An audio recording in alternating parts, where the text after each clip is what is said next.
Federal officials are being asked to help with gang violence in Lycoming County. Today is Wednesday, March 6th, and this is 570 News on the Go, brought to you in part by NorthCentralPA.com. A chance of afternoon showers and a high in the upper 50s. The cause of Monday's fatal fire has been determined to be accidental from discarded smoking materials. The house fire in Point Township, Northumberland County, claimed the lives of 63-year-old Wendy Filbert and her stepson, 40-year-old John Filbert, and severely injured Michael Filbert. A GoFundMe page has been set up for the family. Investigators say Saturday's murder of 15-year-old Aheem Palmer that occurred in the parking lot of TGI Fridays in Williamsport was gang-related. Lycoming County District Attorney Tom Marino said a suspect in that homicide has been identified. However, investigators remain tight-lipped. At yesterday's news conference, Marino said violence is at an all-time high in Lycoming County, and his office will be cracking down on gangs, drugs, and violence. 2 weeks ago, his office implemented a zero-tolerance policy on violent gangs and reached out to federal agencies and the ATF to help in pinpointing the names of gang members and any family members tied to them.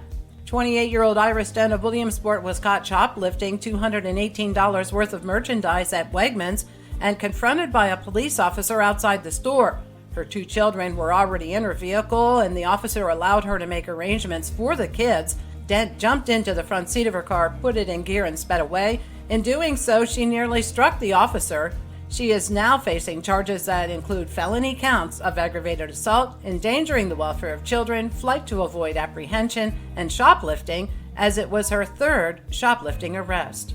1 driver was transported to the hospital, another taken into custody following a 2-vehicle crash on Route 220 in Lycoming County's Pine Creek Township.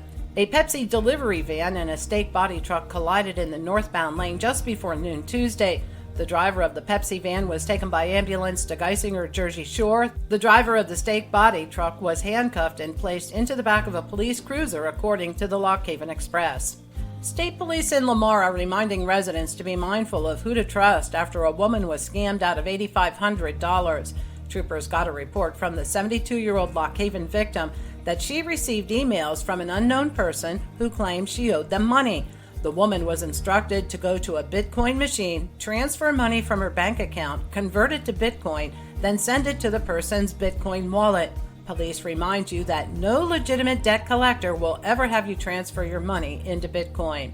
And the person who owns the Scranton building featured in the opening credits of the show The Office is looking to fans to help with exterior repairs. The Save the Office Tower project has been launched by 225 Vine Realty, which is restoring the 167-year-old structure that is the Pen Paper Tower. The mockumentary of The Office follows employees of the fictional paper company Dunder Mifflin, inspired by the operations of pen paper. For the latest in news and events, head on over to NorthCentralPA.com. I'm Liz Brady, and you're up to date with 570 News on the Go.